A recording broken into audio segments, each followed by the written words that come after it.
Today, we are diving into the life of a total 19th century superstar, a musical powerhouse who had to fight some serious, real-life boss battles just to control her own destiny. And in the process, she changed the world of music forever. Let's get into it. Okay, seriously, just think about that for a second. What if your parents controlled everything? I'm not just talking about your screen time or when you do your homework. I mean every single hour of every day. Who you're allowed to talk to, what you learn, where you can go. It sounds like a total nightmare, right?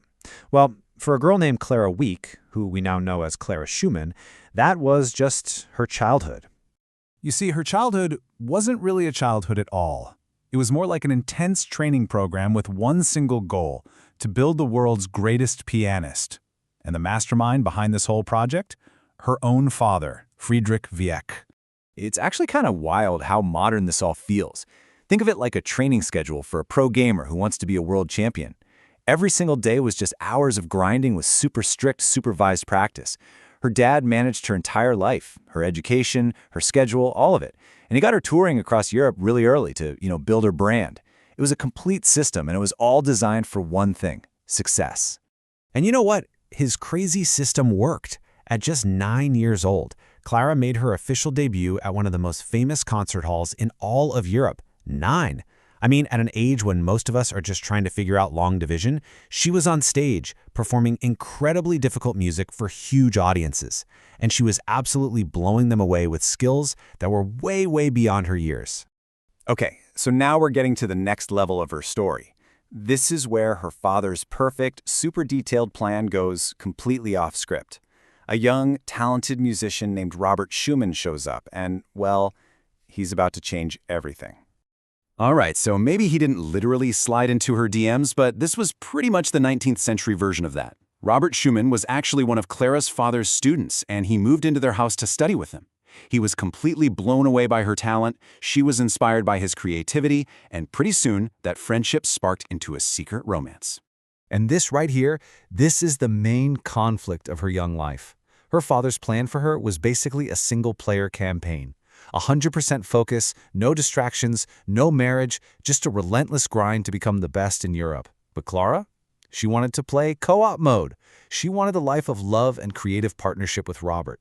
Something had to give. So, this all leads to the ultimate confrontation. To get the life she wanted, Clara had to face her biggest challenge yet: the very man who had built her, trained her, and controlled her entire world. This was it, the final boss battle. I want you to let that sink in for a moment. She sued her own dad.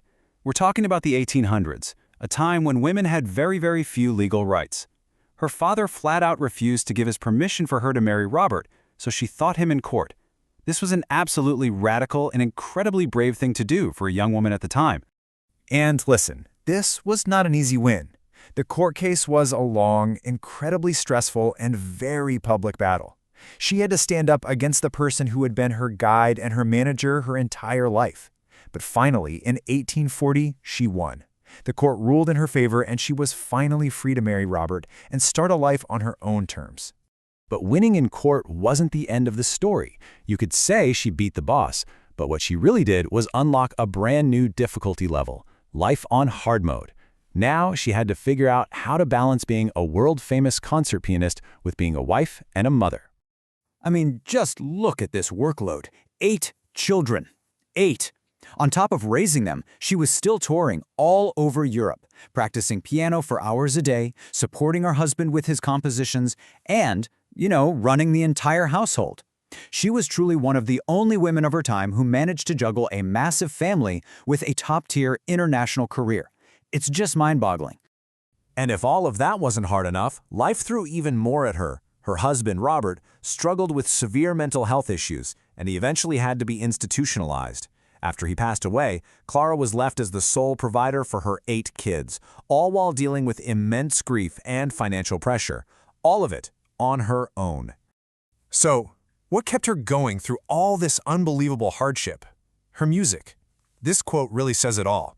For Clara, her art wasn't just a job or a career, it was her lifeline.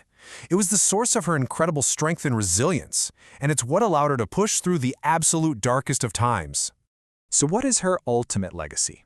Well, Clara Schumann didn't just have a great career. No, she fundamentally changed the game for pretty much every musician who came after her.